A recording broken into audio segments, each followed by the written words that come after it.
Skin that smoke wagon and see what happens. How's that for a slice of fried gold? Oh, I'm sorry. I didn't know how this machine worked. It seems to run on some form of electricity. And it was wrong. It was a bad call, Ripley. It was a bad call. Bad call. Some are good for fighting, others for dying.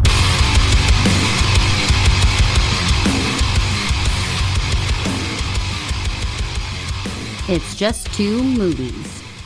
We're back. It's another episode of It's Just Two Movies. My name is Daniel King. In the studio with me today is new friend of the show, Nene. Hello. Nene's Dave, who was on the show, who you recall from the Captain America episode and Molly's Game. That's your boyfriend. It is of almost 8.5 years already. Yeah. Well, you're psyched to do the show and about some stuff that I would have never picked. So it's good to have a cast a wide net. You know what I mean? Yep. So what, as is customary, we'll let the new guest pick the movie, and you selected... She's the Man from 2006. Oh, She's the Man from 2006. Now, if you've listened to all these episodes, I think you generally get the idea of how my taste leans. She's the Man from 2006 is not in that. it's not in that wheelhouse. But I did watch it as objectively as possible, and I had quite a bit of fun with it. Was it on a scale of 1 to 10? We'll get there. We'll get there at the end. Anyway, that bit doesn't matter. So you said you got all the shit over there. Go lay it on me, Nene. So we have She's the Man as a sports rom-com of soccer. The budget was an estimate of $20 million. The box office did $57.2 million. The director was Andy Fickman. I thought this was interesting. She's the Man was actually his first theatrical release. And his first two movies he directed one was a video, quote unquote, called Who's Your Daddy? Okay. And it was about this kid that inherited a He delivers pizzas, I get it. Yeah. And then the other one, which I thought was super funny, was called Reefer Madness, the musical. Oh, okay. I remember that being a thing because I think I was like one of the last. Did you watch Reefer Madness in high school? We did. I think we're probably like the last people to watch it. Obviously, because we were just ripping it to shreds while it was on. It's ridiculous. She's the Man. One thing I did like about it, hour 45 runtime. It's pretty smooth. Yeah. There's a little bit of it that feels a little longer than it is, but it's fine. And you said everything else about it except for music by Nathan Wang, which is just because his name's Wang. That's the only reason I'm throwing that out there. Do you mind if I mention the writers too? Because I thought this was interesting. Not at all. Please do. And so the writers were, I think it was Ewan Leslie maybe, but Karen and Kristen, they also did The House Bunny, which I don't know if you've seen that. I have seen that. I like that. I thought it was pretty funny. Yeah. They did 10 Things I Hate About You, The Ugly Truth, Legally Blonde, Ella Enchanted, which are all movies that you probably hate all of them. I've heard of at least some of those. Yeah, I mean, I watched a handful of these long time ago, but it was never like I didn't pick it. Yeah. You know what I mean? Yeah. I just was, keeping the peace. Yeah, I'll sit down and watch it. And that's kind of how I felt about this. I did watch it. I had some fun with it. Mm-hmm. The stars Amanda Bynes, Channing Tatum, Laura Ramsey, Alexandria Breckenridge, Robert Hoffman, James Kirk, and underuse of Mr. David Cross. Also stars Vinnie Jones, Jonathan Sadowski, Julie Haggerty, Amanda Crew, and Emily Perkins. I think that's actually everyone that's in the movie that has a speaking part. Is it? I'm not. Who is the guy? Who's the principal? David Cross. Okay. And so he cracks me up. David Cross is an absolute gem. It is one of my first notes. So you open it up and it's like, ooh, sexy teen sand soccer, ooh, so sweaty, so like Sugar Ray, baby. And one thing I really loved about this whole thing is it is like 2006 Disney Channel after school special. Oh yeah. Like in a time capsule. It's kind of wild. Just in that one respect, I'm like, holy shit, man. What? Weird. It is a very specific sensation I probably have not had since I was like 13 or 14. You know what I mean? It was just a weird it just felt like an after school movie. And it was interesting because I don't see shit like that. Do they still make things that give off that same vibe? I feel like they might, but it's a lot worse. Like the cringiness and all of the new like romance movies like that, like kind of like the teeny bopper. Yeah, it's fucking terrible. It's so bad. Is that? And you're kind of an aficionado, Adam? Would you say that's like your main go-to? Oh God, yeah. I love a good romance. Okay. And usually I like the cringy ones. You know, the ones that are like, this is corny as fuck, but it's so cute. That's how we feel about some bad movies. Is like, oh God, it's so awful. I love it. Yeah. It's awful in the best way possible. So a little more about this. You get you've got Amanda Bynes, and she's like, come on guys, let's go play soccer at our school. And all the girls, and they're like, you didn't hear? They cut the team. And she's like, well, we'll just go join the boys team. And fuck you. The soccer coach is like just the most sexist piece of shit. He's like, well, come on. What is he? Girls can't do that. Yeah, girls aren't as good as boys. Everybody knows that. It's science. Yeah. Just verbatim. They're and when I say it's a time capsule, there's some uses of stuff in here like 1-800-BIATCH. Yes. They throw that around one time like, oof. Oh, man. Ooh, that was topical at the time. Some stuff like that I really enjoyed. And so one thing I thought was interesting was how it was an adaptation of a Shakespeare play. Now, I thought that was probably why you picked this, because I was like, what book is this adapted from? Oh, yeah. And I was like, oh, okay. I was like, you know what? What do they call it? Twelfth Night? Yeah. And then have you ever seen, it's actually a Disney Channel movie, Motocross. I didn't know the title Twelfth Night, but I have read a handful of Shakespeare for literary classes and stuff. But I knew it by a different name, What You Will. Is that like another, like the play? It just is also, the Shakespearean play. Okay. It's also named What You Will. Gotcha. So it has two names. But I knew it by that one, but not by the Twelfth Night. Gotcha. Yeah. Which it is, for like beat for beat, it is that. Yeah. And that's what I was reading, like even like the names, Viola, because like when I heard Viola, I'm like, okay, that's kind of a stupid fucking name. Right. Like, I hate the name Viola, but it makes sense now because it was Shakespeare, you know, like way back then. But did you see the Disney movie Motocrossed?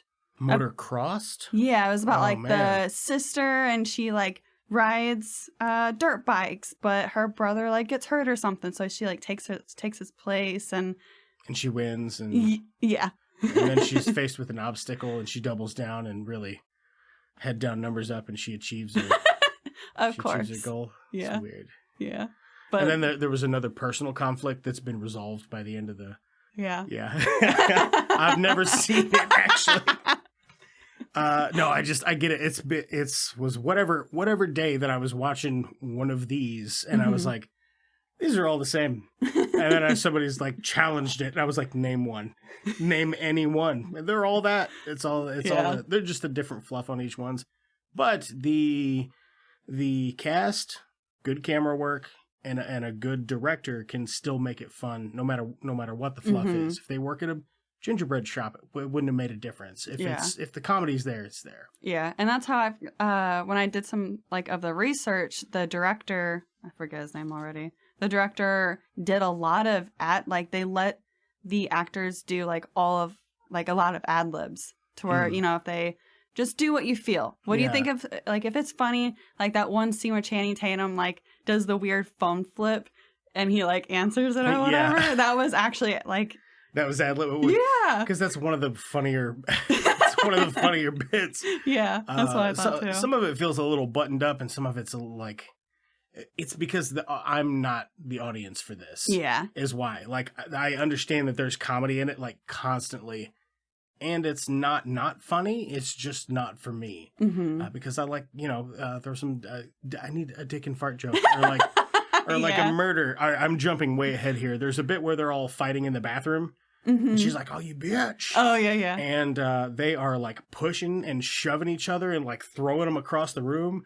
I like leaned up in my chair and was like, oh yeah, somebody's about to die. That fucking armbar or the sinks. There's like 3 sinks in there that you could absolutely bounce your head off of and die. There was the floor. There was a couch in there. Yeah, there was. What the fuck is that called? Oh, clothesline. There is I forget which one it was. She clotheslined her, and that sound, like you could hear. Yeah. Like it sounded like she actually clotheslined her, and it just cracked me up so much. That was some really decent stunt work, man. Yeah. I really enjoyed that scene, and I was like, man, they could really just ratchet this whole thing up right now if somebody accidentally dies. Like they push them and they trip and fall and hit their head on the sink. I was like, ooh, it might happen. I didn't know that I got so excited at the prospect of it maybe happening. I was like, they won't though. Yeah. And then they didn't, and I was like, oh, I was bummed out. Like somebody needs to die. It would have got hairy, but then you can't make it a what is this? Is this PG or PG-13? PG-13. It is PG for sexual content. I think like the kissing and stuff, or maybe the jokes, or no, maybe them flashing at the end. Yeah. Yeah. They off camera, but they're like, boy drops pants. Yeah. Or whatever. That's a weird reason to make it PG-13. I would just throw around more language then. If you already have the PG-13, if you already have to wear the badge and it's for that, then use it all. You know what I mean? Like use the whole PG-13. What else you got there? What else you got there, Nate? You got some good insights over there? I got a little tidbit about like Amanda Bynes. Okay. Some Bynes bits. Yeah. Which I didn't know. She's the Man was actually her playing the role was a reason why she got out of Hollywood. Her spending a large portion of the movie dressed as a man had a effect on her mental health. She said she just felt odd, like, I don't know if it's because she looked good as a man or just, she said it was kind of like an out-of-body experience. Like her, I guess, seeing herself not exactly as she was. I don't really know. Okay. Yeah. Well, you know what? Who knows? You don't have to justify shit like that. If it made you uncomfortable and weird, you need to go talk to somebody. Hey. Oh, yeah. Knock yourself out, man. Do it up so you fucking don't feel weird and shitty, I guess. Yeah, well, whatever. I did not know that, though. Yeah, I didn't know that either. And then she was on Easy A, and after Easy A was her official, like, fuck Hollywood, I'm out of here. Easy A, is that with Emma Stone? Yeah, I like that one. That's there's some comedy in there that's on brand for me. Yeah. I recall watching that. Yeah, she was the like the bitchy Christian. To where she was like, oh, I'm gonna save you, and like all this shit. And then her boyfriend gets like chlamydia. Is that what it is? I don't remember. It's been a long time. Oh, not gonna lie, I like Julie Haggerty in this. Plays the mom. Oh, I love her. I love her because she's that in almost everything she's in. Oh, really? I want to punch her in the fucking face. I hated her so much. She's so good at it. It's like her go-to move. Yeah, you know she what I was mean? very good at it. Like like I felt like they did really well casting this movie. Like all the kind of ridiculous, cringy, parts. But her as a mom, they got it on point. But I just hate that person. Yes. Yes, I hate it so much. And especially when she's like trying to get her to be like this debutante. And she's like, Mom, I just want to play soccer. And she was like, but no. And then how she starts talking about her boyfriend. And she's like, he's so chiseled and rugged. Yeah. Yeah. I know what you mean. I was watching that and like, okay. Is that where the PG-13 rating comes from? Yeah. Well, I thought she was a delight because anytime I see Julie Haggerty on screen, that's what she's doing. I struggle to think of any role that she has where she's not doing that. I'm not saying she doesn't have them. I'm sure she does. But she just does that, like kind of high-strung, overbearing, weirdly chipper mom. Yeah. Yeah, she's quite amusing. The montage of her like kind of becoming a man. Okay, yeah. And her like following these men around and like trying to walk like them. And I just thought it was fucking, like, can you imagine? About getting beat up. Yeah, like, just this random person behind you, like... Imitating your walk. Yeah. I'm like, that's really fucking weird. And supposedly to, like, get ready for this role, her and the director actually went to a mall and, like, would watch men and kind of get an idea of, like, how they were and walked and all this stuff. Mannerisms. Yeah. Yeah, okay. That's really in depth. Yeah, that's what I thought. Yeah. So the as far as the old Bill Shakespeare thing goes, the story for this, it is also literally 12 nights, and there's a gender bender theme with the brother, which is true for 12th Night also. And it really does. I've got a couple of different notes about it in here, but it really does beat for beat. The main difference is between the story Shakespeare's 12th Night and this is that all of the names for things just mean a different thing, and also soccer. Oh yeah. And that's it. And honest to God, there's not even that much soccer in this. There's a little bit of soccer in the opening credits. No soccer, no soccer, no soccer. Tryouts, which aren't soccer. It's just working out.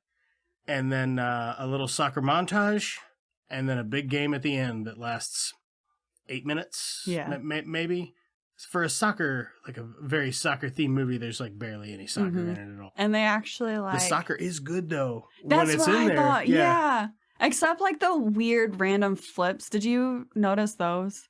Weird like random flips. Yeah, like they would just... The players would do like these random like backflips. Oh yeah, like just do a somersault because their friend made a goal at practice. It's like dial it back, man. Or like during the like end game when the boyfriend like runs up the goal and like does a back. I'm like, why? And it looks so fake. Yeah, it does. And it bothered the hell out of me. I do like for the most part, the soundtrack for this. Yes. Because I knew going into it, I was like, this is going to have a very... Because it's from 2006. I bet the soundtrack's really like 2003. And it nailed it. That's some of like the best music too. Like, it's got some kind of punk rock stuff in it. There's a couple of things in there that are okay. Yeah, I feel like that was my favorite time of movie. Like late 90s to like mid 2000s or whatever were just like the best times for like rom-coms. After that, they just got super fucking stupid. Yeah, they've not been great for a long time, I think. Me and Alicia went to a movie one time and watched in the theater with McConaughey in it. And we got up and walked out. Do you know which one? That might have been the death of the rom-com. Because I've never walked out of a movie that I paid for a ticket to go see. Never. And so there was one that was it like Fool's Gold? Like where they're on the boat and they're looking for this treasure? Maybe. I say that one was pretty bad. But I feel like a lot of Matthew McConaughey's like, I don't know why. He just kind of bothers me. All right. Yeah. All right. All right. I wish I could do a sweet McConaughey. All right. You see? No, I can't do it. What else you got going on there? You got another highlight? The tampon scene I feel like is iconic. It was a pretty okay tampon scene. Really? I was on board with that. I was gonna say I wasn't expecting it. Oh yeah. Yeah, I wasn't expecting them to be like. I thought it would be like halfway through the movie, but it was like right away. Yeah. Because they pan in and show you her putting her tampons in her bag or whatever, and you're like, oh, that's gonna come back up, but it does in like 35 seconds. Yeah, I didn't realize that actually became a thing. Like after this movie, supposedly, like again, like the research I was reading, people would start putting tampons up their nose to stop nosebleeds. That seems like a really unnecessary. That's what I just thought was like, why? But then again, I find it like, can you just imagine walking into a room and just seeing like somebody with a tampon in their nose? I would be like, did you break it? Is it broken? Yeah. Is that what happened? I do really wish that they would have dialed up the David Cross in this, the principal. He's got like 3 scenes maybe, and 2 of them are kind of on the longer side, which I really appreciate because he is so delightfully odd. is in such a good way. Like, yeah. oh my goodness. Or like how when Amanda or Viola, I guess, was like messing with her wig, and he walks up and he was like, I understand. I get it. And like, it's male pattern baldness. yeah. It cracks me up. I said there was also a quote in the beginning, like when the guy, the like gay friend or whatever, was doing the like making Amanda into Sebastian or whatever. Yeah. And he says like, inside every girl there's a boy. And I don't know why, but like back then it didn't really click to me. And then like last night when I was watching it, I'm like, oh my God, that's pretty fucking, like, that's a dirty joke. But if you don't really like catch it, you wouldn't really know. Yeah. It just cracked me up. Yeah, that's probably a thing where like if it's PG-13, as long as it's an innuendo and not a straight up. Yeah. Not a straight up like like a penis. As long as it's not that. Yeah. Oh, shit. Let's see here. I got more stuff. Don't even worry about it. When she does get, done up as a boy, she really, like, if you Photoshop together Justin Bieber and Zac Efron at that age, I'm pretty sure that's exactly what you would get. Yeah. Yeah. I'm sorry, I didn't know it. Do you know, you probably don't know who Jesse McCartney is, do you? Who? Jesse McCartney. Jesse McCartney? Yeah, he was. I can't know who he is. He was like an early 2000s heartthrob. And so I used to have the biggest crush on him. He did like Beautiful Soul and like. What the fuck? No, I've never seen this man before in my life. He was just big with like. He didn't really do a lot with the Disney Channel. I remember that. Yeah, that was like the Beautiful Soul. Jesse McCartney, get your shine on. Yeah. I definitely did not own this, but I remember seeing the album cover in people's CD stacks. Yeah, and so because I'd always be nosy with other people's music shit. I'd be like, can I check out your stuff? Yeah, Go look around, and see judge what you got, them. you fucking weirdo. Yeah, he was actually supposed to play Sebastian instead of like the brother that they got. But like when you see them like kind of like side by side, I could totally see it. Like Amanda as a boy and then how he looks. I'm not sure why they traded him out, but I was like, okay. I don't know. Yeah, I thought the brother and the sister, like them being twins or whatever, actually worked out pretty good. Yeah, that's what I thought too. My big problem with it is that he's a foot taller than her. Oh, yeah. And nobody was like looked down and were like, oh, fuck, what are you? Yeah. You standing on a box or? Well, that's why I like, because they did point out, like, when she was turned into her brother, oh, this school has never seen Sebastian. So it kind of at least puts in, like, they don't really know, like, how tall he is or what he looks like. So it kind of makes it better instead of, like, just doing, like, the main switch of, you know what I mean? Yeah, I do. Well, in the Shakespearean one, there's a shipwreck. Oh, yeah. And they wash up on... Not Ithaca. What's the name of the school? It starts with an I. I got it wrote down. Illini or something like that? Illyria. Illyria. They shipwreck on Illyria. Her and a captain from the ship survive. He's like, listen, this is like a war-torn country. We were supposed to come here as diplomats.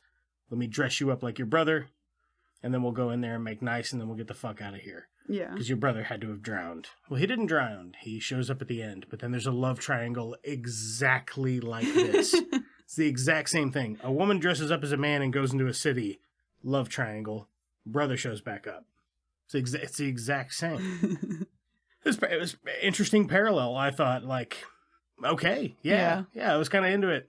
Did you see, there was actually one that I think was exactly, because it was a shipwreck. It was, The 12th Night, but from like 1990 or 1993 or something, 96 maybe. I did don't see know. it's like a Broadway production or something like that. No, this was like an actual movie with it actually had a couple of like big names in it too. I can't think of like the specific names, but You said it was a movie. Yeah, if you look up like the 12th Night adaptations, it comes up. It's I think the most. Okay, yeah, it's got a 76% on Rotten Tomatoes, 7.2 out of 10 on IMDb. Yeah. Helena Bonham Carter, Ben Kingsley, nice. Imogene Stubbs, Nigel Hawthorne. Ooh, there's an oldie but a goodie. Richard Grant, Mel Smith. He looks familiar, but I can't place him. And so, yeah, a lot of the names I did not know, but the faces, I was like, Imelda, oh, yeah. Imelda Staunton. I think she's from Harry Potter, right? She's the lady everybody hates in Harry Potter. Oh, the professor lady or something? Yeah, the snarky mean lady. Oh, yeah. Yeah, I don't know. Saw the Harry Potter movies once. I liked the last 3. I could not get into them. I wanted to so bad because I love like the magic and like just going into that different world. Really, the last one, I was like, you could have just, somebody could have been like, hey, skip the first, all of them. Just watch that last one. I do actually, like, I actively like the last one. The rest of them, I'm just like, it was okay. There's a big snake. I get it. Yeah. And so I like how they, like the last ones, they were just seemed like a lot darker. And that's what, because I don't know, like the first one just seemed, I guess because like they were like teens or whatever, it just kind of seemed more like for that age group. But as they progressed, it just got like darker and darker, which I thought was like, oh, okay, I can get with that. Yeah, I get it though, because the kids that grew up watching that when the first one came out, they got older, grew up with it, which is pretty dope. Mm-hmm. What do you got, dog? The shower scene when she's like taking off her like weird, I forgot what they're called. Like a body wrap. Yeah. And she's like taking it off and that guy walks in. Channing Tatum actually hit that guy with a towel. I was like, you know how like it would be so funny to see how many takes that took and just hitting the same like this, repeatedly hit that guy with a towel. Like, I would probably do it on purpose. You might have been able to get it in one take. Oh, maybe. Yeah. I'd say his little scream though, like it was I pretty loved good. It. Yeah. It was reminiscent of Ryan Gosling in the Nice Guys. It was good stuff. Mm. The another detail I noticed, the like a douchey snobby preppy guy that's like, oh, he's in love with that girl, but she's in love with Amanda Bynes or so Sebastian, and then that whole but Channing Tatum's in love. Ooh, he's in love with her. Oh yeah. So that guy, the douchebaggy guy or whatever, his spider's name is Malvolio, which is the Oh, that's another. He's a character from the play. Yeah. He's the steward of Olivia's household. So he's like staying there while she's away. He's like the groundskeeper essentially. Yeah, like the spider is the steward of that room, but it wouldn't be Olivia's. So it kind of doesn't make sense, but yeah, they threw it in there though. They used the name Malvolio. I thought it was a pretty good spider name. If I had a pet spider, I'd probably name Malvolio. I'd probably kill it. Yeah, you wouldn't do it. Wouldn't dig on a pet spider. God no, yeah. No, anything that has like scales or pretty much anything that's not a dog, I can't really get behind. Okay, that's fair. It's fair enough. And say what else you got there? Throw some goodies at me now. The restaurant scene, like when what the fuck? I forget what it's called. Like when he sends the girls in to like make Amanda look all like the man, and how how she talks, or he, or whatever you want to call it. The actress Amanda Bynes. Yes. Yeah. How she talked just cracked me up so fucking much. I'm like, this is the most ridiculous thing. But it's also like so funny. Yeah, she is way over the top. Like way over the top with everything. Which is, I guess that's what it like, I'm forever going to analyze why this made her like quit acting and want to go to a therapist. Yeah, because she's coming in very much as like a clown. Mm-hmm. You know what I mean? Like there are a few brief moments where she's sincere in this. Yeah. Other than that, it's kind of doing like a whoop, whoop, whoop, whoop. Well, and I feel like that's what she usually does too. Like the Amanda Show, all that. Like she's just always that kind of dorky, quirky character. So yeah, I thought it was really interesting. If it was just purely appearance driven. I feel like it would have to be because I mean, also like the people, people are shitty too, and like people are making shitty. Comments about some people are shitty. Yeah, or like you're an ugly man, or you look better as a man than you do as a woman, or just shit like that because people suck. Yeah, like, people do suck. They do suck so bad. You're right about that. What else you got over there? You got any other little yummos? I don't know if you noticed, but everyone in the restaurant was watching like the whole entire thing. Oh yeah, they all stopped. Then the Sebastian's girlfriend comes in, Monique. Yeah. And the actress Amanda Bynes, who's dressed as Sebastian, is like keeps holding shit in front of her face to be like, you can't see me. And he's like, we break up, and everybody in the restaurant's like, ooh. Yeah, I know. My favorite thing was I did enjoy that. I finally see what you really are, which is ugly. Yeah. He's like, who actually says ugly like that? But it's so fucking funny. Nobody. That's why all the other guys in the dorm are like, what a fucking weirdo, man. Yeah, and I'm glad they kind of did that too, because how do you think you would react if somebody like that came into your dorm room? I would just be like, hey, man. Exactly. Like I lowered my hand to express the lowering the bar or turning it down.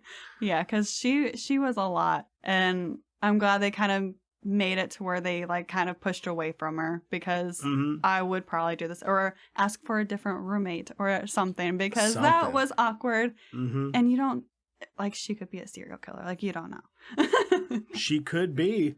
I looked up a thing. I was like, didn't there used to be like hot news about Amanda Bynes? And I'm like, I think there was. So I Googled it, and it was like that she got a facial tattoo and altered her appearance a little bit. And she got like some DUIs and shit like that. Like she was drinking a lot and stuff like that. But other than that, it doesn't say anything else. So I think she's actually under, from what I read too, she's under like a conservatorship, like Brittany is. So she just kind of doesn't really have a hold on her life. That sucks. Yeah. I couldn't even imagine. But Brittany, bitch. Yeah. Yeah. And so she definitely, because she was just like this kind of like Nickelodeon sweetheart. And then you look at her now and you're like, damn. Like she's still pretty young, but she just looks rough. Yeah. Like I was like, she can't be that old. No, like early 30s maybe. Yeah. Something like that. Yeah. I say, yeah. I don't know. Wild. Yeah. He wanted, what famous rapper was it? Was it Drake? She tweeted something about Drake. She wanted Drake to destroy her vagina. Oh my God. Yeah. Yeah. Like, I didn't look that up. I didn't dig through her Twitter feed. That was like one of the first things that popped up when I Googled her. I was like, oh, okay. That's wild, though. That's wild that's headline worthy. You know what I mean? Yeah. I just think that's a joke. Like, to me, that's if any man was like, oh man, I'd love to destroy, put in a famous celebrity's name. I'd love to destroy that ass or whatever. Yeah. Nobody would say shit about it. No, and that's what kind of is ridiculous too about like the Hollywood, I guess, is they just reach for whatever the fuck they can. Right. And like something like that, like why? Why the fuck is that headline worthy? Because there was nothing else happening that day. Exactly. And I'm like, that's just so freaking shitty. So, what up? Give me another one. Look, here's where I'm at. I got about 4 notes left. I got about 3 notes left. I have like and 2 pages left. One is a very short joke. That is not very funny. But I did write it. Shit. You wrote a joke? No, it's just like a funny thing I was thinking. Oh, okay. I was like, I'd love to hear homemade jokes. I'll say it and you'll go, ha. And that'll be it. That's all it's written for. It's just written for a giggle, not to bring the house down or anything. Okay. Oh, another one that I guess it's just like growing up with this movie, but like all these little quotes, like I got a lifetime of knowledge, you know? Oh man, it's so like, I wonder if the director got down and he's like, all right, Amanda, listen to me. What I want you to do is think of how, like, here's a general phrase. Now think of how no one has ever said it before in the history of humanity. Utter it in the weirdest cadence you can think of. She's like, I fucking got this. Oh, and she got it, man. Yeah. Like everything, sometimes she's doing Tony Montana. Yeah. Sometimes she's doing like a reggae guy. Sometimes she sounds like Southern almost for some reason. Yeah. She's just all over the fucking place. It's a different accent. It's a different accent 3 different times in the same scene. Like, I'm not saying like she changes it from scene to scene. No. She changes it 4 or 5 times in one scene. It's very bizarre. I never got tired of listening to it though. Because I'm like, what the fuck? Exactly. Where is this person from that doesn't exist? You know what I mean? Just from everywhere. Yeah. I do have to point out how fucking creepy Malcolm was, which is like Malcolm. He is the spider owner. Okay, the spider owner. Weird, like, he had, like, that fucking weird-ass pillow of Olivia's face. Oh, yeah. And, like, all these pictures all over his wall. I bet you it's crunchy, that pillow. Oh, my God, yeah. And, like, what I have, Malcolm is a creep and a serial killer potential stalker. yeah. And like, then he is a stalker. Yeah, and it's so fucking creepy. Like, if this wasn't a rom-com, I bet you they could make a dark story of him. Oh, yeah. And it would probably be pretty fucking good. Look, a long time ago, me and Bird watched one of your favorite movies, Chris Pine and Venom. It's the guy in Venom. Are you talking about This Is War? This Means War. This Means War, yeah. We watched your favorite movie, This Means War. Surprisingly very, like, creepy and rapey. Oh, yeah. And so I haven't seen that movie probably since it came out. I said it's been a while, but yeah. Yeah, definitely. Well, what else? Keep them coming here. I just got a couple little tidbits to throw in, but if you got any more good story notes, another like these, I just have like a lot of like, why the fuck is this? Like, why did they do this? Like, how at the carnival she went to the like porta potty, which cool, like change in there, but then for some fucking reason she goes into like the spinny ride thing. Why the fuck would you go in that to change? And then she goes into a bounce house with a bunch of kids. You could just go behind the corn dog stand. Exactly. It would be more effective than that. Yeah, I'm like, I guess they just did that for, like, comedic release.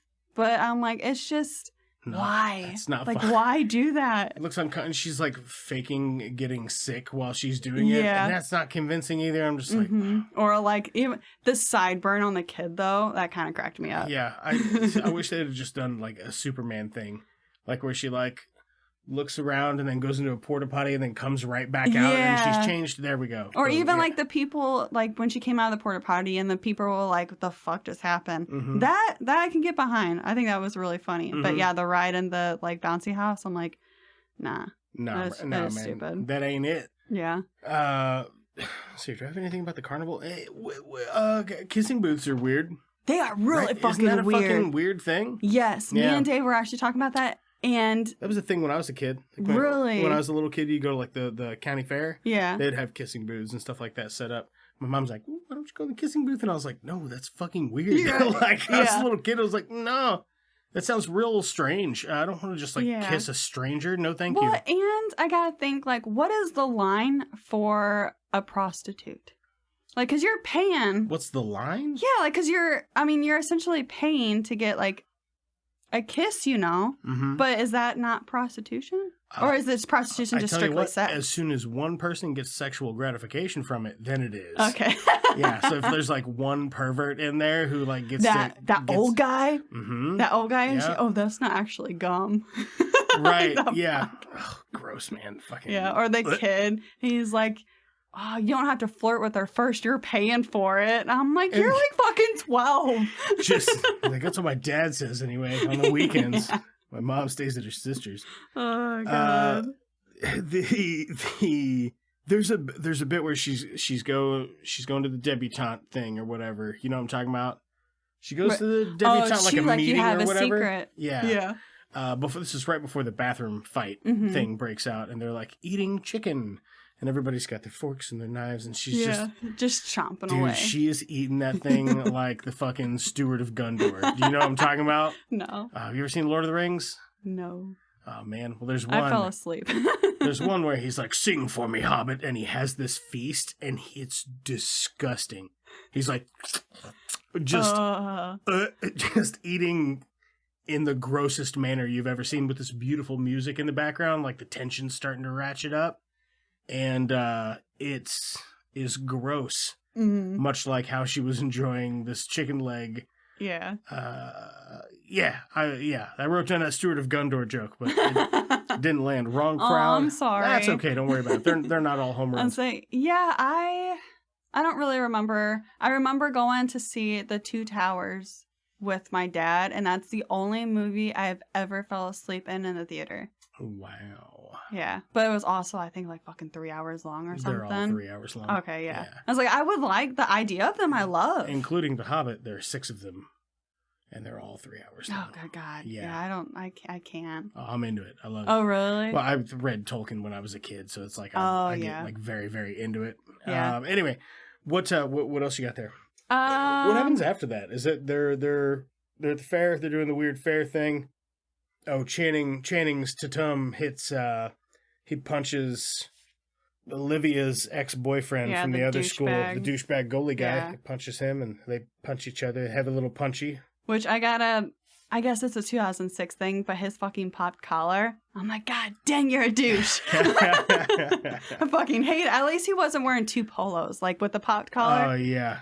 So, One time I was at a party in college and a guy wore 7 of them. What? Yeah. Like as a joke or for real? Yeah, it was a joke. Oh, okay. But I was like, he would still God. wear a popped collar, but I think he's having a laugh at himself also. Yeah. He had a good sense of humor. Yeah, His name. I never really understood the popped collar thing. Me neither.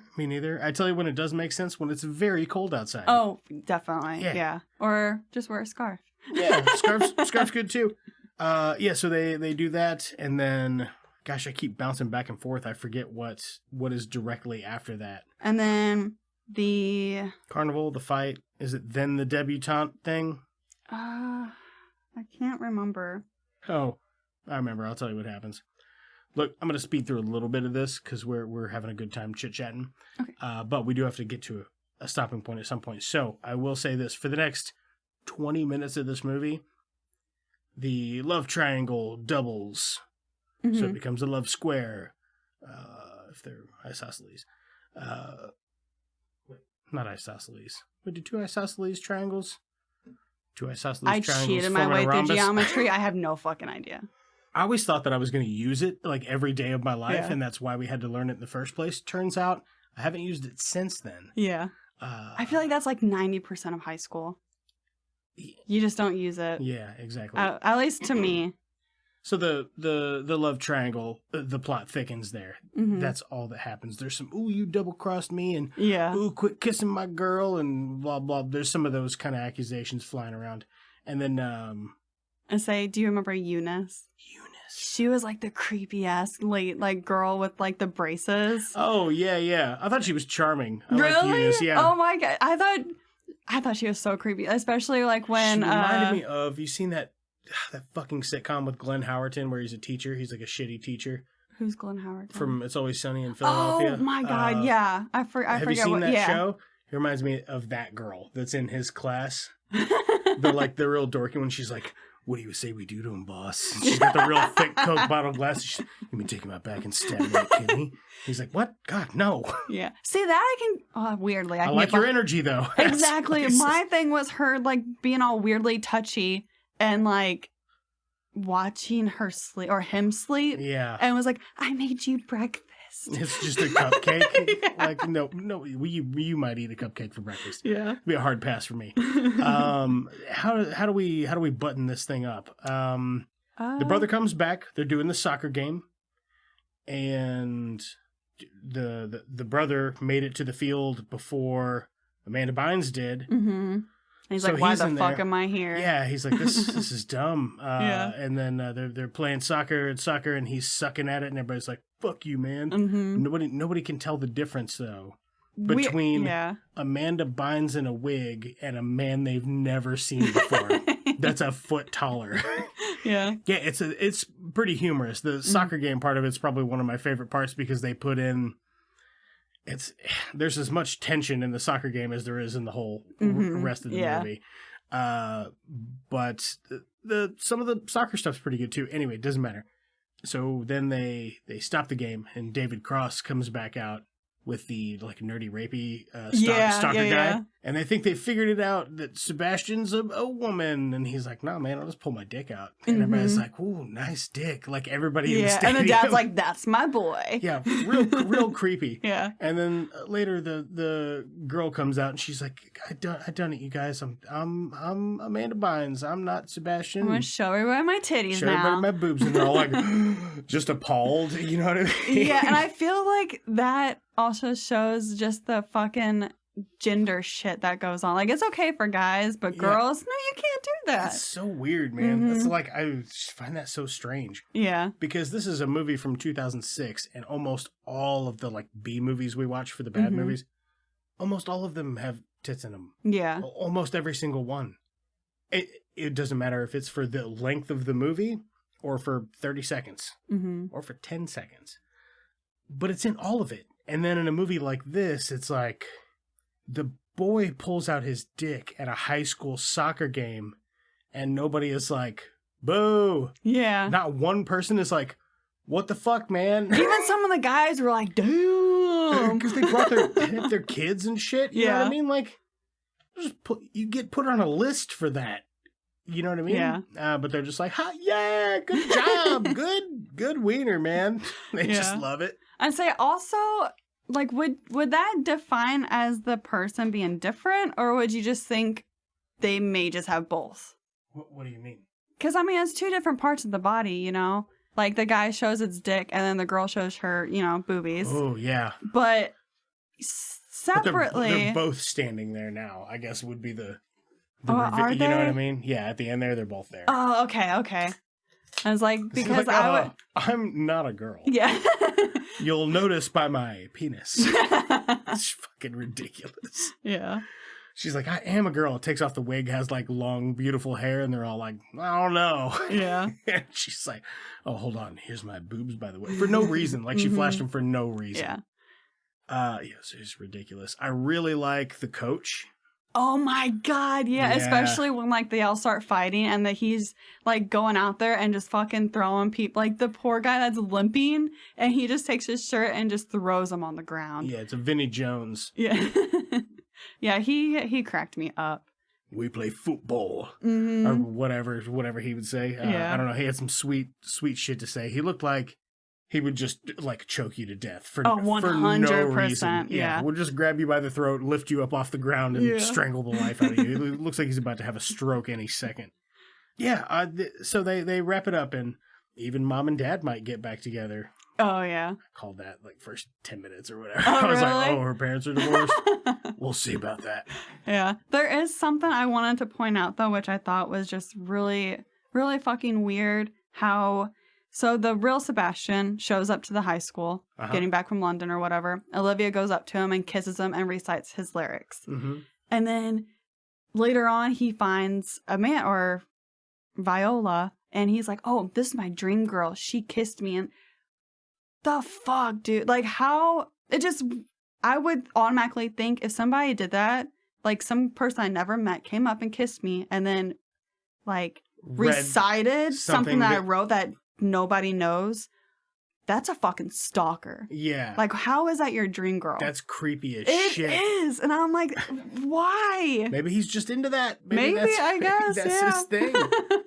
And that's what makes it prostitution. Because he's getting gratification from it. Yeah. He sent me the movie and I was like, and I was like, what? But wait. I have journalistic integrity to uphold. It's like, so I have to watch it objectively, which I did. And by the time it was over, I'm like, I had a bit of fun with that. Yeah. You know what I mean?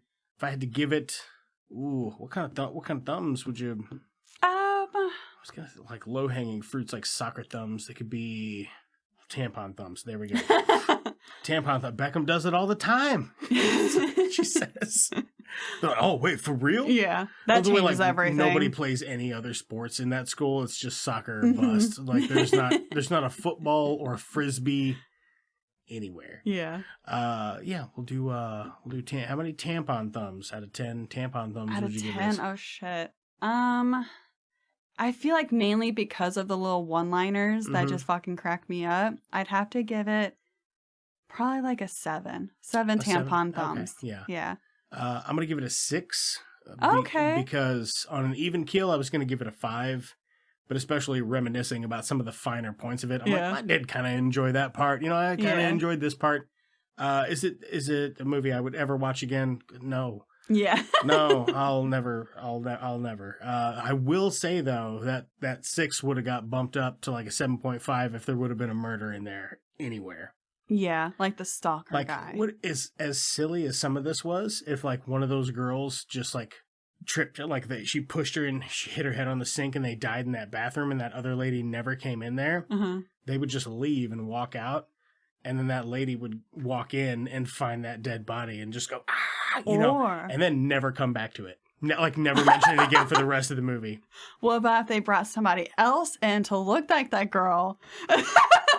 The plot thickens. So we had you pick a bad movie also. And he went with something that seems like it's probably pretty punishing. It is another romance film. Mm-hmm. Is it based on a book also? Or it is reimagining? Not. Dave told me to kind of do something that was pretty similar. Mm-hmm. So I picked another romance soccer movie. Wow. Yeah. Wow. That's what he said. That's hard to imagine that there are two of those. Oh, yeah. Yeah, it's a whole subgenre. Romance soccer. Oh, yeah. Oh, God, yeah. You wouldn't even believe, especially in books. There's a girl that has a whole entire, 10-book series of, one college and soccer. It's nuts. That, man, I guess if you're just really into soccer anyway, if you're just really, really into it, it being in a book about a topic you're also interested about might kind of help you stay interested in it, I suppose. I say, and you learn some things. I wrote... what's the movie called that we're going to watch? Oh, shit. Is it Playing for Keeps? Playing for Keeps. With Mr. Gerry Butler. Gerry Butler. Yeah. Here's a fake thing. We're going to go watch that. Hi, I'm Todd Barrelhouse. And at Barrelhouse Furniture, we know that you like furniture that hasn't been slept on by poor or homeless people. Hi, I'm Cheryl Barrelhouse. And I just want to take a minute to reassure everyone that has ever stepped foot in our warehouse. None of these chairs, sofas, mattresses, any of it. I swear to fucking God, none of this has been slept on by anyone, including homeless persons, people with nasty beards. Scabs. At Barrelhouse Furniture, we can promise you that no one's ever seized until they piss themselves on a drug-induced seizure on any of these fine sofas and mattresses. Now you have a friend in the diamond. I'm Champagne. Now you have a friend in the furniture business. At the intersection of I-170 and Highway 40. I'm Tom Shane. I'm Champagne. I'm Champagne. Now you have money and blood diamonds. Do you want that perfect princess cut for your little princess? Do you want something that is truly meaningless for your spouse? Well, come on down. We've got just the thing for you. Hi, I'm Champagne.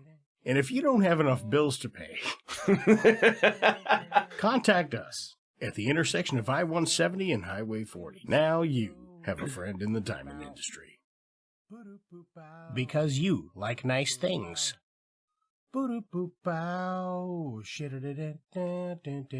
Hey guys, real quick, just wanted to throw out a couple special thanks for the folks who helped make this show possible. Big thanks to Lamplighter Productions for our artwork, Brad Sexton for our jams, God-Sized and Growing for some musical guest appearances, Missouri T-Shirt Company for that drip, and mad thanks to Dave who does all of our video editing for YouTube. We probably wouldn't even be on that platform were it not for him. If you want to check out anything that any of these amazing individuals are working on, all of their links and websites are in our bio. If you like the show or you want to get in contact with us, please email us at itsjusttwomovies@gmail.com or hit us up on Instagram or Twitter at itsjusttwomovies. If you like the show and you want to support this, it's super easy to do. Just, leave us a like, rate us in app. You give us a good 5-star rating. That'd be fucking amazing. Or you can leave us a review and we'll read it out on the show. Yeah, so that's it. Quick interjection. Enjoy the show. And we're back. We just watched, Playing for Keeps. Playing for Keeps. That's what it's called. Playing for Keeps. It's got a very forgettable name. So Playing for Keeps. Playing for Keeps is a 2012 romance sports film. Every second of an hour and 46 minutes long. That's got a 5.7 out of 10 on IMDb, a considerably lower 4% on Rotten Tomatoes, And a 2 out of 5 on Common Sense something. 79% of Google users like this movie, so I think it's easy to say it's mixed reviews. Yeah. This came out December 7th, 2012, so it's probably like a Christmas, feel-good Christmas flick. Directed by Gabrielle Musino. Music by Andrea Guerrera. Stars Gerry Butler, Jessica Biel, Catherine Zeta-Jones, Uma Thurman, Dennis Quaid, Judy Greer, Noah Lomax. So it's stacked. Yeah. As far as stuff goes. Do you have budget and box office by chance? I do not. Okay. I apologize. That's okay. The box office was $27.8 million, and the budget was between $35 and $55 million. So either way, this definitely lost some money. Tell me, what do you think about it, Nay? I hated it. You hated it? I cannot wait for it to be over. Okay. It's kind of dragging a bit there for a long, for like, there's like half an hour of it that you could just snip and throw it in the trash. I feel like the whole entire movie you can sniff and throw in the trash. What specifically did you not like about? Like, what was the thing where you're like, the biggest problem you had with it? Where's that issue? There is just no point to it. No. There's no, like, big climax. There is no, like... Pun intended. Yeah. There's plenty of that climax. Everybody's trying to bang Gerry Butler in this. Yeah. And that's, for a big part of the movie, it's like, that's what it was all about. Just these How many moms, women want to sleep with trying to Gerard fuck Butler? And he's like, I don't know. I don't even know. There was just, like I said, just no point to it. And then at the beginning of the movie, he's like watching his kid do a soccer game. And he's like, oh, I want to go help them. Just randomly gets up and starts doing his own shit. And like, oh, you should be the coach and blah, blah, blah. Yeah. And it was just very... It's pretty poster child for didn't really put in the work. We're Yeah, just kind of like, exactly. nobody's going to care. And some of the camera work was absolutely horrible. Man, some of it is hard to watch. The performances are all great. Yeah. They're just, like, nothing happens, though. Well, that's... There's no character arc. Hold on, let me pull the cast back up here. Gerard Butler has a character arc. That's it. Jessica Biel does not. Catherine Zeta-Jones does not. Uma Thurman does not. Dennis Quaid doesn't. Judy Greer doesn't. And neither does the kid. Yeah. This is just a story about how they're like, Joel Gerry Butler, he can't get it together. But it kind of seems like he's doing fine. You know what I mean? Yeah. And then he moves back to go see his son, and he starts coaching soccer, and he just can't get it together. But it seems like he's doing fine. Again, like, after moving again, he's just already okay. And then a bunch of women want to sleep with him, and he just can't get it together. But he's fine, though. Yeah. I thought it was really weird that, like, Judy Greer was so endearing. And then... Which one was that? The one he hooked up with. And then she's like, thanks for getting me out of my slump. Or Oh, whatever. yeah. Yeah. That they didn't get together.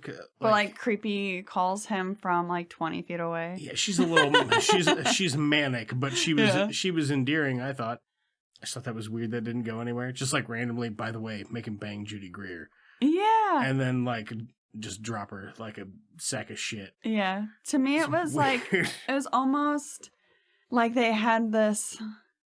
The writer was like, this is a piece of shit, but if we get all these high-name actors and actresses, Yep. it'll be okay. And it won't be. No, it won't not be okay. at all. The most important part of making anything, I think, starts at the writer's table.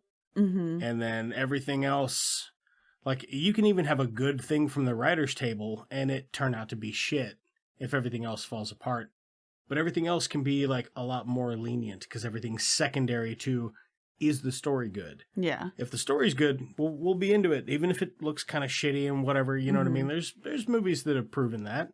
But man, this is just an example of getting an absolute fucking star-studded cast and then it just being shit. Yeah. Because the story is non-existent. Like, Gerard Butler wants to get back with his ex-wife, who has his sad boy, but she's already going to marry another guy. So if you're wondering, if at the end of the movie he like rushes to the altar where they're like, anybody now or forever hold your peace. None of that happens. She still marries that other guy, like, because there's no arc there. Mm-hmm. She's just about to marry a guy, and then she marries the guy. It's not an arc. That's like if I'm put on my blinker and I'm going to make a left-hand turn, and then I make the left-hand turn. You can't make a story out of that. No. But it's the same with everybody. Like, Judy Greer's arc is she was tickled and in love with Gerry Butler, and she still is at the end, but he dumps her. Yeah. Well, then she hooks up with the landlord. The creepy landlord that was watching him. She does? Yeah. Oh, you missed that part? Yeah. Was that Uma Thurman, though? Are you talking about Uma Thurman? No, it was the redheaded lady, right? She hooked up with the landlord? Yeah, at the end. Okay. Because well, good for him. yeah. Because he's talking to Gerry Butler, the landlord is, and he's like, how do you get all these beautiful women? And he's like, well, maybe it's the accent. And he's like, I have an accent, but he barely has an accent. Yeah. He's I think he's from Indian or from India somewhere. Mm-hmm. He looks to be Middle Eastern, but he doesn't have a very strong accent at all. Yeah. So that pretty much the whole movie. Yeah, unfortunately. There's just nothing really happens in this. Gerry Butler wants to be a sportscaster. Mm-hmm. He used to be a soccer star. The whole movie's about soccer. He coaches kids soccer. He used to play soccer. Batmobiles. She loves fucking soccer too, but her new boyfriend probably doesn't care about it. Nope. Yeah, a lot of soccer in it, and then Gerard Butler's whole arc is, I miss my ex-wife, but I'm not going to get back together with her, or Judy Greer. Mm-hmm. And I got my dream job being a sportscaster at ESPN, but I'm going to turn that down to be a local sportscaster. To be with his kid, though. To be with his kid. No, that part's very endearing, but that's just a story of a man who's like, I love my kid. Yeah. Not like in an insane way. Like he didn't like sacrifice his life for him in a fire or, you know what I'm saying? Like there were no high stakes in it. It was just like, so you can have the same job. It just pays more money in another state. But so you chose to make less money closer to home so you could see your child. Yeah. Why is that an hour and 40? Why is that an hour and 40 minutes? Because nothing else happens. I feel like they could have definitely cut a huge chunk of that. Like, there was no reason for it to be an hour and 45 minutes. Half an hour. You could have easily taken half an hour off of that. Yeah, absolutely. I say some things that, like, kind of stuck out was, like, how I just wrote him, like, I don't know his name. I just wrote him down as the douchebag. But the... Which one? Randy Quaid? Is that the Parent Trap dad? Well, I don't know. I've never seen the Parent Trap. Oh. You never seen the Parent Trap? I don't know. I grew up on the Parent Trap, though. Record scratch? You never seen the Parent Trap? No, I have not seen the Parent Trap. Like the Dennis douchey... Quaid? Dennis Quaid? It is him. He's like the douchey rich guy that's married to Uma Thurman in the movie. Oh, that's fucking Dennis Quaid. Okay, yeah. Which, by the way, we were talking about it during the movie, The Intruder with Dennis Quaid. Yeah, I'll have to check that out. It's a role that I've not seen Dennis Quaid play before, and he is very haunting as just a creepy fucking psychopath. Nice. He's really good at it. Yeah. It's weird that it took that long for somebody to go, look at that smile. Like, he could murder a family of 4, right? Yeah. Yeah.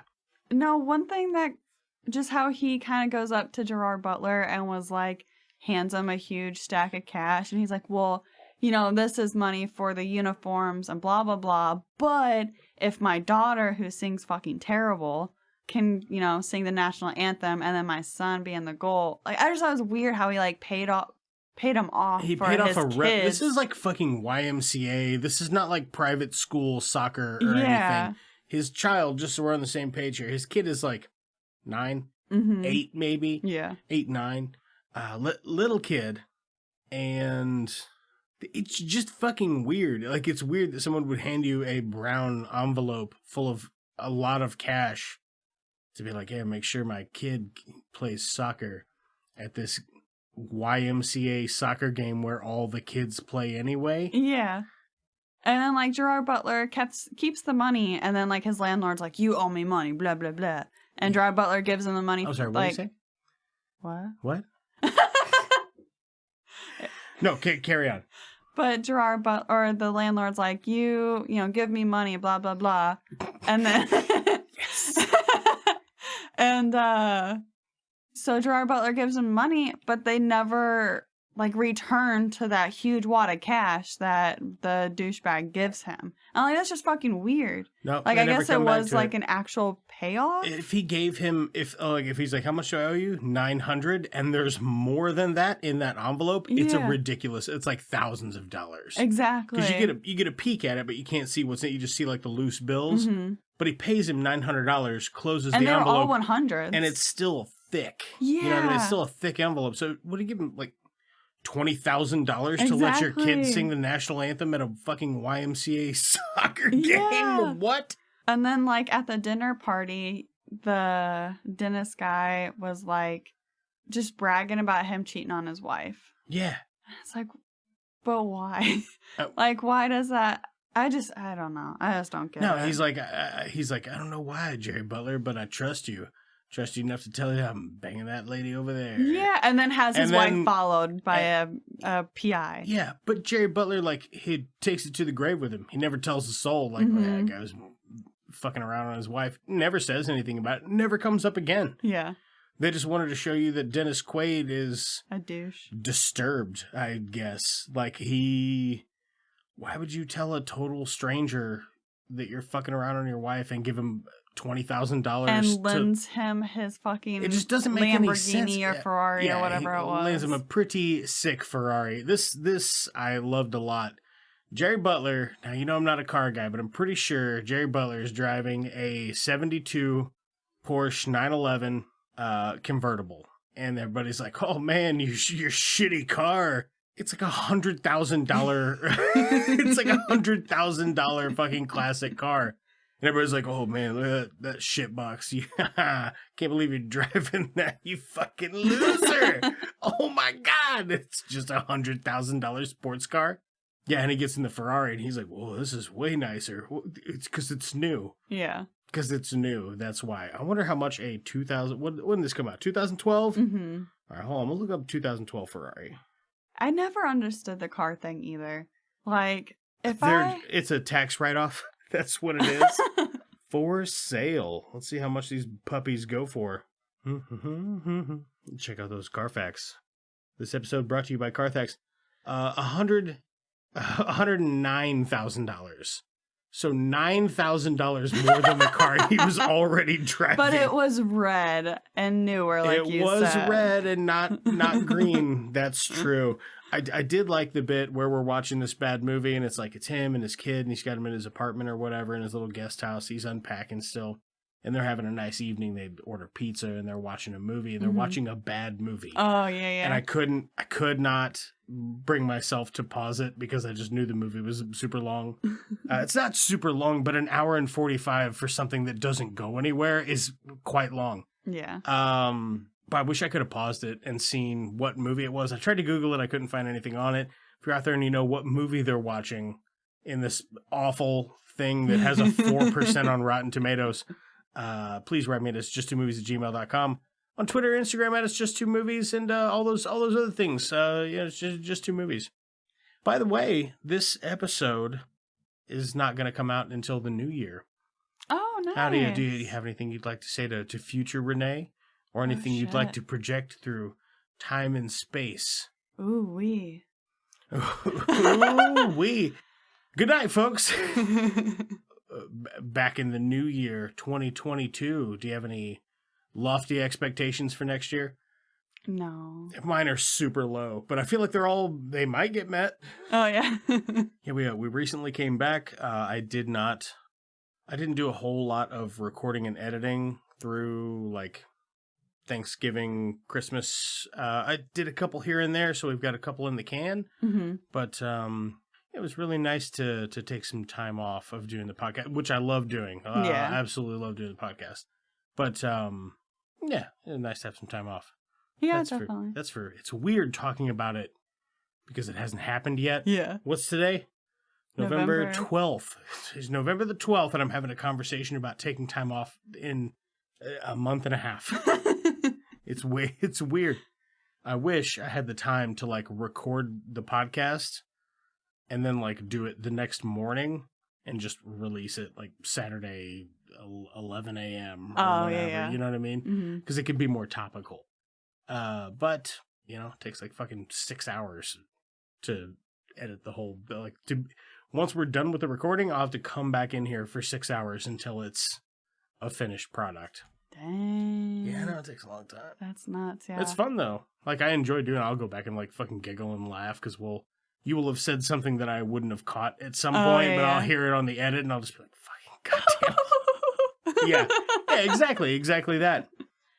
What else you got? You got some more notes there on the horrible movie playing for keeps. Playing for keeps. I didn't mind it that much, to be totally honest with you. Really? It's a dumb story and it doesn't go anywhere, but I mean, I'm not saying that's most of these movies, but for me, I enjoy them all about this level anyway.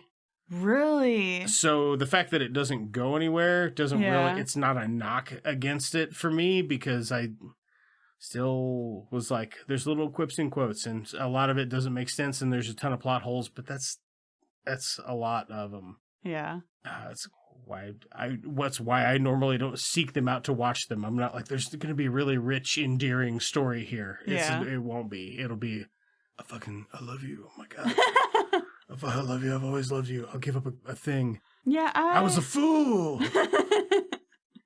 I say a couple of things that kind of stood out was like the creepy landlord when he was, I think it was a Catherine Zeta-Jones. He was like hugging or something, and the landlord was like just watching out the fucking window, like super creepy. He was watching out the window, super creepy, like 4 different times. Yeah, where he's just like spying and see what old Gerry Butler's got going on. Yeah, but then like Gerard Butler went inside, and the landlord was like, "That's it." Like he was wanting to watch some action. I'm like, that's fucking weird. Oh, yeah. That's really weird. Yeah, he's got a Gerry Butler fetish. Yeah. Yeah, for real. Because it's 2012. The internet exists in this world. They get on the internet in the movie. Yeah. So it's not one of those weird cinematic universes where it's like Google doesn't exist. So it does. So that guy could just like look at porn whenever. But he specifically wants to see old Gerry Butler getting down. Creep. Yeah. Yeah. Super creep. Yep. Creeps, cool cars, a linear tale of a man over the course of... How long does this time span? I have a soccer season, but I have no fucking... It seems like they only played like 3 games. And I'm pretty sure a soccer season's longer than that. I think so. Like for a bit there was a part where in like 3 or 4 scenes in a row, he's like, "Oh, I gotta get to the soccer game. Oh, we got a game," or you know, "Oh, there's a game," or "I have to be at the game." Like, is this season 3 games long, or is it 35 games long? Because when he shows up, he's like, "Hey, how's your soccer team, buddy?" Oh yeah, and so it's like already started. "Oh man," he's like, "We suck. We haven't won a game yet." Yeah. Out of how many? It just the timeline's really ambiguous. Yeah. Yeah. I wasn't crazy about a lot of this, but I did enjoy She's the Man more. Oh, 100%. Than I enjoyed this. I feel like, I feel like She's the Man.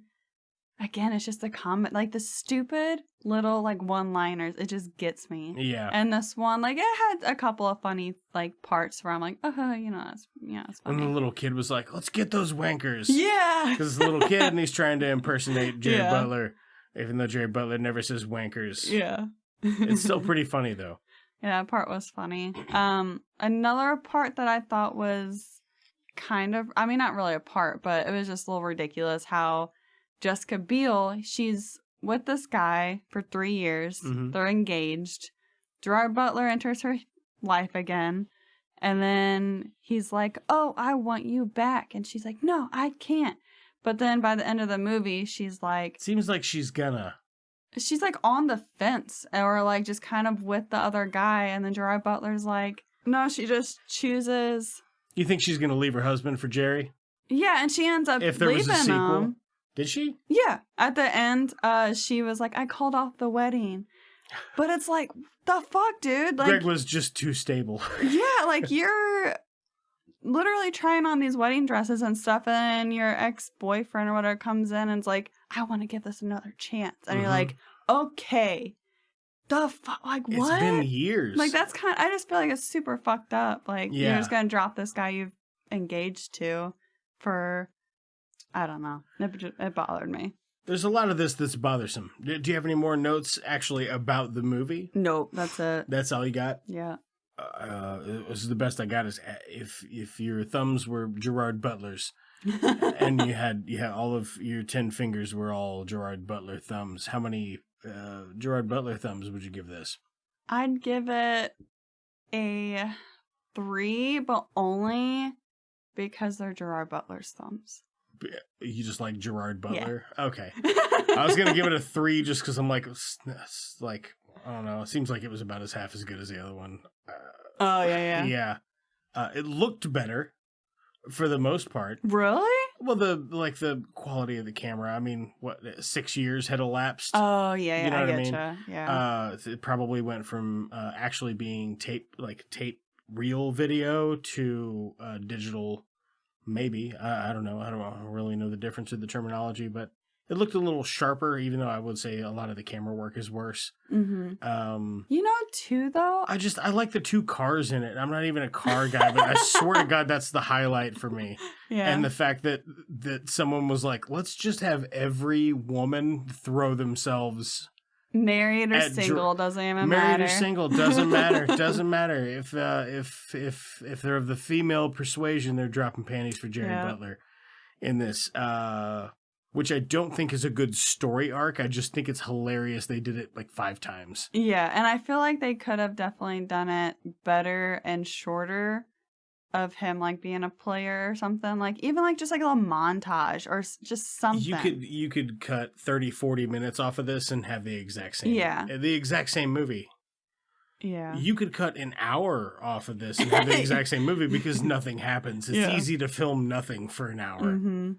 They do it in a movie we watched where there's just like there's like a 6-minute long scene of a gardener and he's just like putting down sod. Mowing the grass, eating a sandwich, taking a nap. It's a 6-minute scene in a movie. It's just a guy doing yard work. 6 minutes. It's a really long time. I don't think it's actually 6 minutes. It feels like it. Like realistically, though, it feels like you're watching it for like 3 or 4 minutes, and you're like, why are they showing it? Is this important? Does something happen here? No, they just need filler. Yeah, that's all it was. They just shot the footage, like, fucking put it in. Yeah. Which I feel like is most of this. Oh, 100%. Like, we shot it, let's put it in. Yeah. Kids, Gerard Butler, it'll sell. You know what I don't understand? And it didn't, though. No, not at all. It actually kind of flopped. And that's the thing, like, when I was looking for other movies, like She's the Man, this was on so many lists of one of the worst romance movies ever made. It's got a 4 on Rotten Tomatoes, man. That is pretty rough. And I was like, because a lot of the movies on there, I like the cringy romance movies. That's my that's my your bias. Bread and butter. Yeah, and a lot of them that I love were on there. Like She's All That was on there. I loved She's All That. I thought it was great. Have you seen He's All That?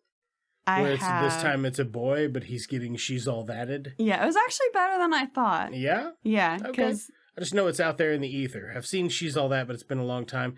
Is that like where the girl's like, oh, she's dumpy and frumpy? And then they're like, girl, take your hair down and take your glasses off. Yeah, when she was already... like, damn! Yeah, because she was already pretty beforehand, and then they're like, oh, yeah, put on tighter clothes. What's her name? What's the female lead in that? What's her name? Oh, shit, I don't even know. She's in, like, Jay and Silent Bob, Strike Back, and shit like that, too. Yeah. I do not remember her name. It doesn't matter. There you go. I knew that they made a sequel to She's All That. Yeah. A spiritual successor, I guess. Probably not a sequel. It was... No, yeah, it wasn't... But she... main girl on She's All That was actually in He's All That. She was the mom. Okay. But she wasn't the actual At no point was she like, hey kids, let's sit down and rap for a minute. And they tell her what's going on in their lives. And she's like, oh my God, not again. Yeah. Is that what happens? No. Oh, okay. No, it was like, I think they just put her in there for kind of like the older generation, you know? Yeah, like nostalgia. Winking and nod. Yeah. Hey, you remember that other movie? She's All That? Yeah. Do you?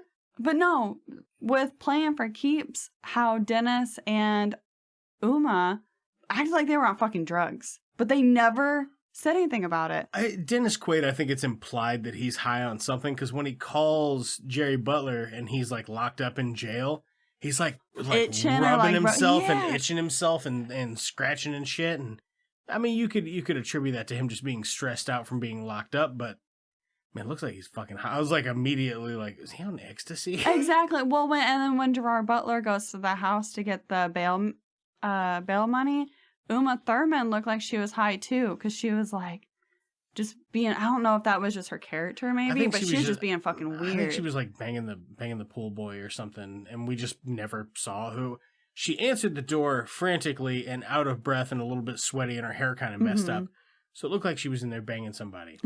But they never were like, here's a guy sneaking out the back door. Yeah. Never. It just was like, so what was she up to? Yeah, which comes around to like the plot holes like you mentioned. Did she fall down the stairs going to answer the door? Like, it doesn't matter what it is, but I think we deserve to know. Yeah, even if you throw in like want some ecstasy, like just kind of explain it a little bit. You could even make it dumb, like she just answered the door and go, oh, sorry, I was watching Cops. Yeah. Like anything, any explanation at all. I was vacuuming. I don't know how that happened, but all right, fine, whatever. Yeah, it's got some bizarre weird stuff. Did you give it thumbs? Did you give it little Gerard Butler thumbs? Yep, 3. 3? Yeah. I think I'm also going to go 3. Yeah, I think I already said that because it was about half as good as the other one. Yeah, so we'll do the other segment.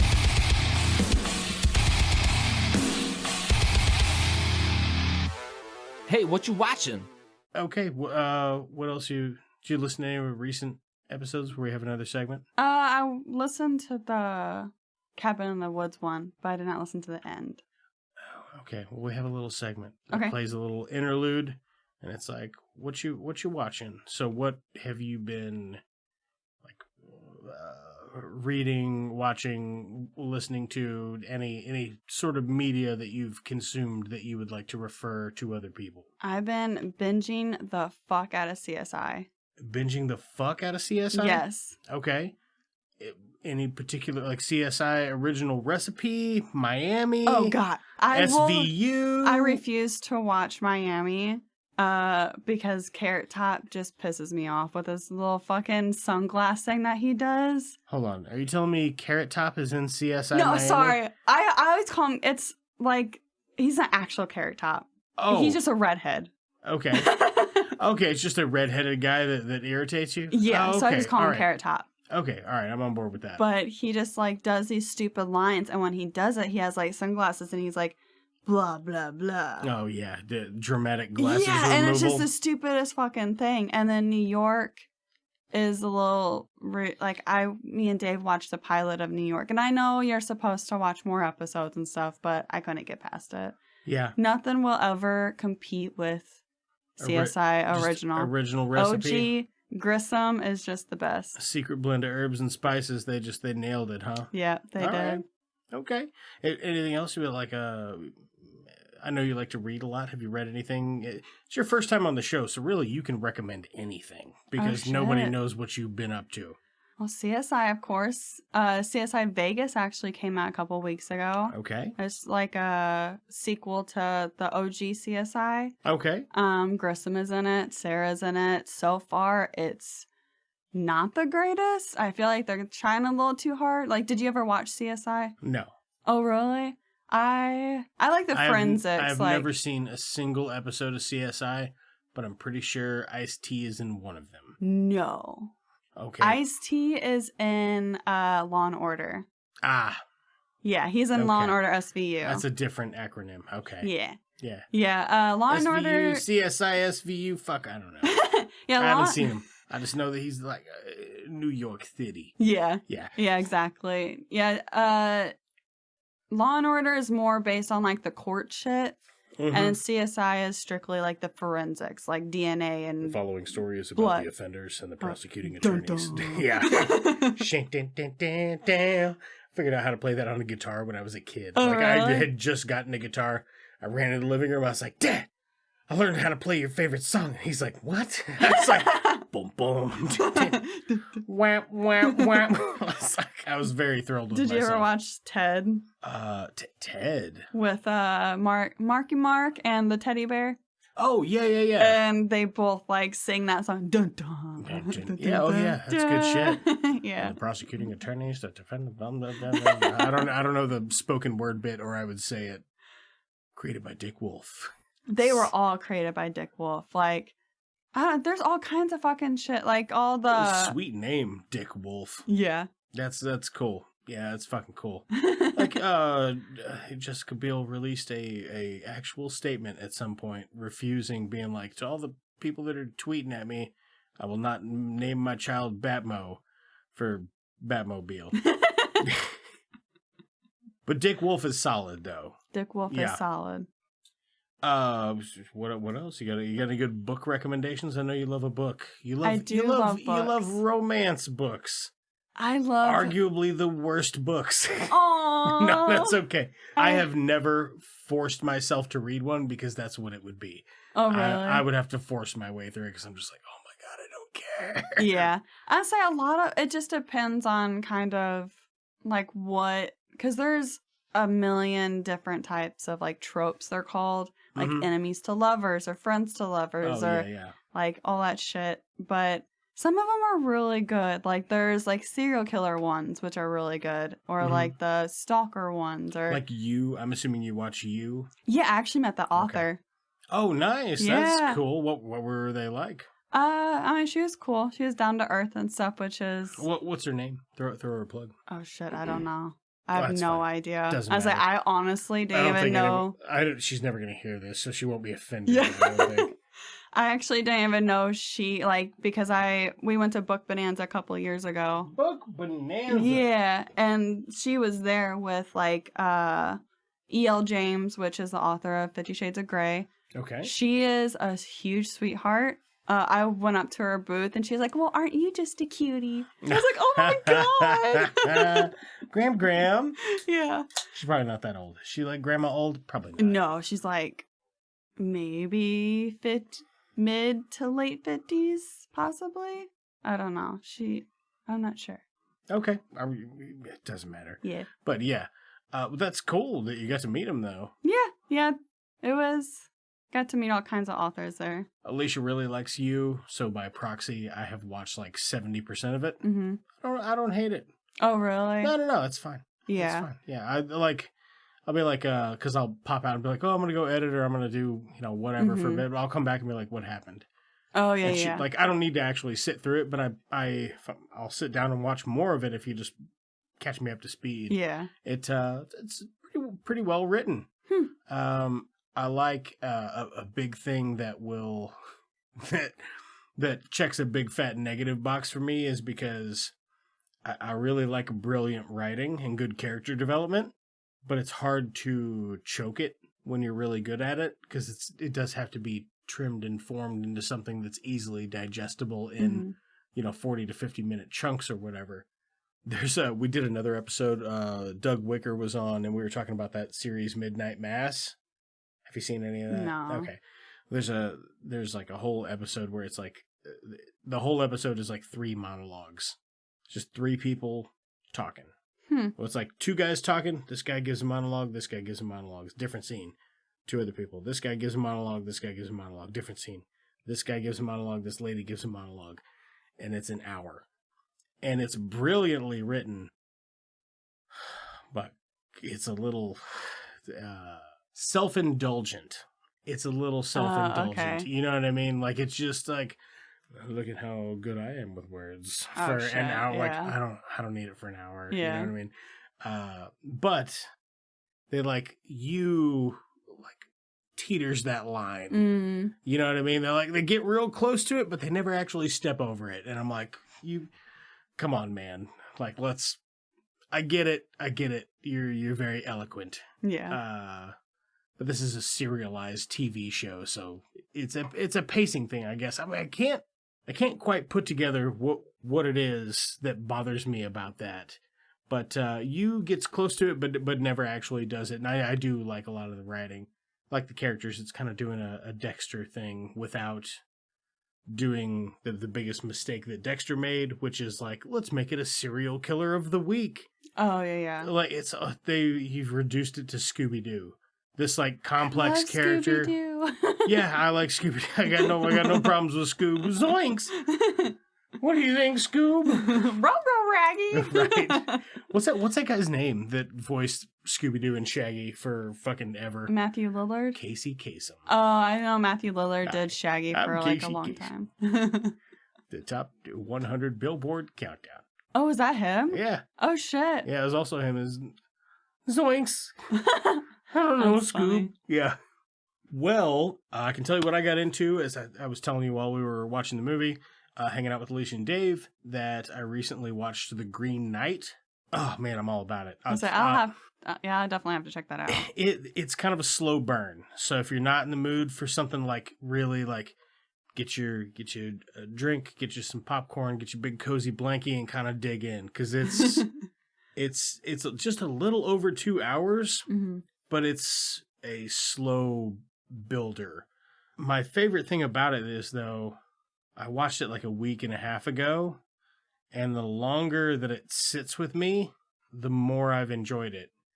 So I watched it again last night, and I fucking even liked it more than when I watched it the first time. Yeah. Like, it's so... like, it's an old tale, so they're not doing anything cutting edge. It's not a new original story, but they put it together in such a way where it's beautifully constructed. And I liked it a lot. Yeah, I love the like King Arthur, like I don't know what are those things called? Like the myth or Arthurial legends. Yeah, like I love that shit, and I think Same. I think I would really like that. Well, I think you would too, because there's a lot of they do a lot in the Green Knight.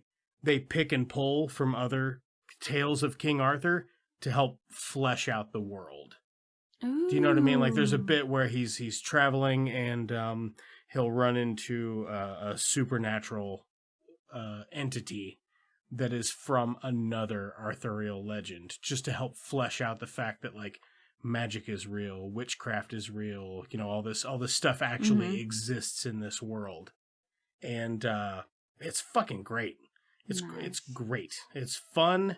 You could easily take 15 minutes off of it, because there are just some long scenes of like Gawain just riding his horse. But they're beautiful. Like, yeah, you couldn't pick a better spot to film it. Like, it looks like incredible. The scenery shots, like zoomed out, all green, and they're having a little fun with the fact that they're like, we get to film this on location, and it's perfect. Yeah, and it is. It's a beautiful film. Yeah. But it's really good. Did you ever watch Chappie? Movie that Chappie robot with a robot? thing? Yeah. I never watched it, but I heard about it. Okay, well, I'm sure you heard terrible reviews. Chappie's actually quite good. Everybody thought it was going to be like Battle Robot Apocalypse, and it's not that. It's about a robot who gains sentience. And he's like, what does it mean to exist? Like, that's what the movie's about. Yeah, it's very sweet and endearing. Anyway, the guy that invents the robot is played by an actor named Dev Patel. That's who plays Sir Gawain in The Green Knight. He hasn't been in anything notably for quite some time, and he's in this, and he's fucking phenomenal. I love it when that happens, when like just not really like a no name, but just like a person they just choose and they're just badass at it. This is like when Heath Ledger did the Joker. That's what I feel like this is for Dev Patel. Nice. It's like it's the role of a career. Like it's so fucking good. That's awesome. And the guy they got to play King Arthur, he's immaculate. But he's an old man now. Yeah. You know what I mean? So any particular books that you've gotten into in the last, like, what's your favorite book for everybody that's out there? Oh, shit. I know Birdman will listen to this. He fucking loves to read, nerd. My favorite book is actually by Penelope Douglas. Okay. She is a badass author. Like, one of the best authors that I have ever read. She just gets really in-depth in her stories and just awesome. Like you said, like awesome writing. That's her. Is it like what genre? Oh, it's romance. Okay. She has like a dark romance series called The Actually, I'm wearing the sweater, the Devil's Night series. Okay, Thunder Bay. Yeah, that's where they're located, is Thunder Bay. They, the Halloween Eve, the horsemen, like, put on masks and just, like, do shit. And it's just really good. Like, Like what kind of shit? Just stupid shit. Give me an elevator pitch. What's it about? It's about these 4 friends. They, like I said, Halloween Eve, they dress up, or they put on masks and just kind of raise hell. And they're like they're all like rich and shit, so they can get away with anything, you know? Okay. And like they rob a jewelry store, or like just stupid shit. And then does one of them fall in love? Is that what's going on? Oh, yeah. Yeah. Oh, Each okay. book is about this different friend, and like Damon is like a psychopath, and like there's a lot. Like, okay. The first book is corrupt, and her boyfriend, I don't even know if I can get all into it, honestly. It's a little complicating. That's okay. You've got some that's okay. You've got some psycho guys who are like pillaging. Yeah. And they, through this series of books, some of them fall in love with other people that they encounter along exactly. the way. Okay, gotcha. And then you kind of like... You know what? I'm going to take it back to the movie that we just watched a few minutes ago. Okay. What was it called? Playing for Keeps. Playing for Keeps. That's what it is. The most forgettable name for a movie that's ever been. In your opinion, as someone who is a romance aficionado, I don't even know what I would do with this to make it like a better romance? Like, to make it a better movie. Like, what would you do to make it a profitable film? Surely it doesn't have to do with casting. Yeah. Some of the camera work was like, meh, but it's not off-putting enough for it to be like, oh, it ruined the movie. Mm-hmm. It's purely story-driven. So what would you, in the storyline that they've already set out, what changes would you make to make this a story that anybody gives a shit about? I feel like it would have been a lot better, like as a romance movie, for a better like relationship development between Jessica Biel and Gerard Butler. There's really none. There is none. It's the development is that Gerard Butler is willing to make a small financial sacrifice for his son. Yeah, and you don't like... And then she's like, oh, I love you. Maybe I love you now. Yeah. It's and fucking it's like, weird. Yeah, you don't really like see a bunch of chemistry. I feel like you see him more with the other women than you do with actual like Jessica Biel. So it just didn't make sense. It was like one moment she like kind of hates him, and then the next, oh, I love you because I see you playing with my kid or whatever, or our kid. Yeah, it's fucking weird, man. So yeah, I feel like maybe if they focused more on that and then had everything kind of else in the background, it would have been better. Okay, gotcha. All right, I just was curious because I'm like, I would have made a totally different movie because yeah. I don't know what to do with any of this. It's just like I don't know. I guess I would have made Kicking and Screaming instead. Oh yeah. Which is also about soccer and love in a weird way. I wouldn't say it's a romance, but it's certainly better than this. Yeah. So anyway, back to the segment we're doing about what you're watching and whatnot. What else did I get into? I started watching something else I was really enjoying. Only Murders in the Building. I love that show with me Selena too. Gomez and unfortunately I just totally forgot their names. Steve Martin and Martin Short. Martin Short, yeah. Yeah, that I haven't watched the newest, like the season finale. It's out. But yeah, I haven't, like, it's one of those things where you just want to save it. They do a really solid job of setting up season 2.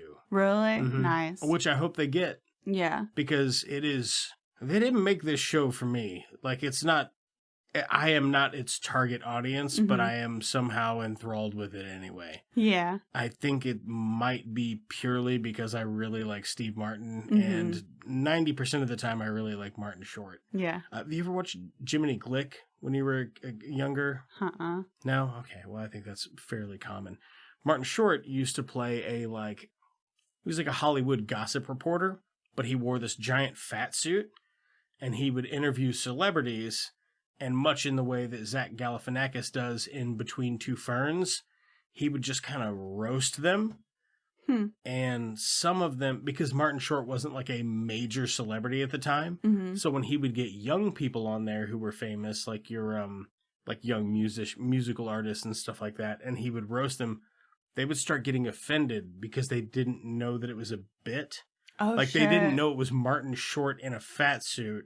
They just thought they were going on another show. You know what I mean? They're just like, oh, yeah, it's whatever. It's I'll go in here, I'll plug a thing for 10 minutes, and then I'll leave, and I'll get paid, and blah, blah, blah, blah, blah. Yeah. But he won't. Martin Short's going to wear his weird fat suit and act super effeminate and just make fun of you for a long time. It was pretty good. It was a pretty good show. I did enjoy the art of the Burn comic. You know what I mean? Yeah. Yeah. So I always like the roasts. I love watching the roasts. That's what he's doing, but he's doing it as a like really fat, like jubilant kind of flamboyant guy. But it's Martin Short, so he's this tiny little man in a big old fat suit. It's quite funny. Huh. Yeah, but I'm liking that show. I hope it gets picked up for a season 2. Yeah. I like that quite a bit. Any new tunes or anything like that you've been getting into that you're like, oh, that's good shit? Any new tunes? Mm-hmm. Like music? Yeah. Oh, shit. Not really. I like the oldies, the 90s, you know, Matchbox 20. Well, yeah, I can't hate on that. You're like, the oldies, the 90s. I'm like, oh. I hated a bunch of the 90s stuff. Really? But, but not Matchbox 20. I though. love Matchbox 20. They're my jam. Or like, She says, cold outside and we're in cool. Yeah. Fucking Rob Thomas. What's that motherfucker up to? You know, Third Eye Blind came out with a new album a couple of years ago? Really? Mm-hmm. Ursa Major or Ursa Minor. It's named after a constellation. I don't remember which one. Huh. I actually seen them for my 21st birthday. Did you really? It was the coolest experience ever. Like, Brett got us, because he was friends with the WIL, like, radio guy. Okay. So he, like, announced my birthday, because he announced my birthday, and then we went and seen Justin Moore, which I don't like country music. So that was But we went to the opening of Ballpark Village. Oh, nice. Yeah. And they had Third Eye Blind playing. And did they play the hits? Oh, of course. Fucking A. Of course, yeah. So the whole first album? Yeah. Pretty much. Yeah, pretty much. That's all I know.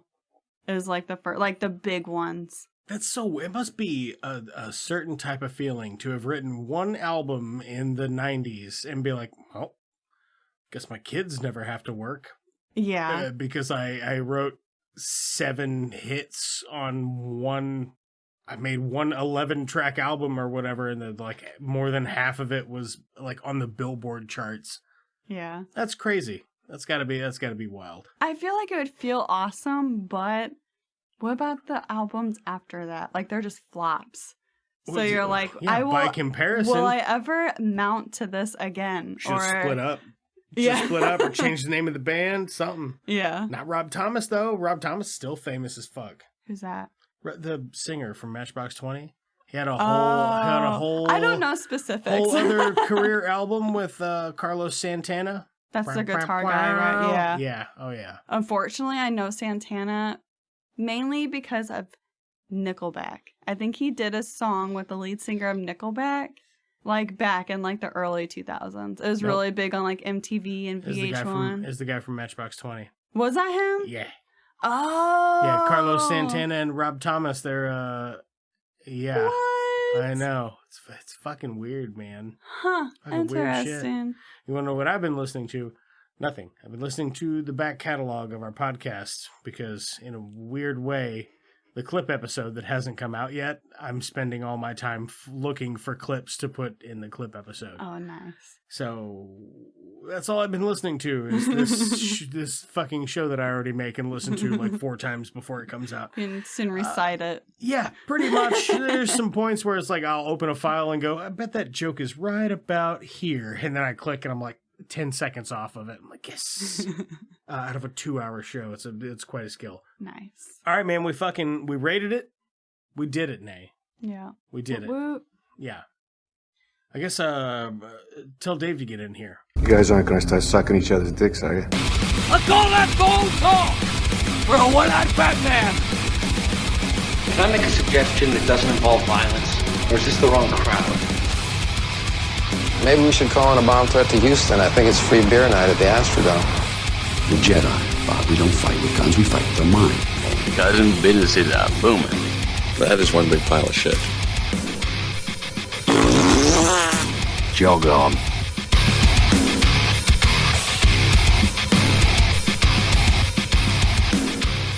It's Just Two Movies is a production of Blue Cheese and Bacon Studios and can be found wherever you get your podcasts.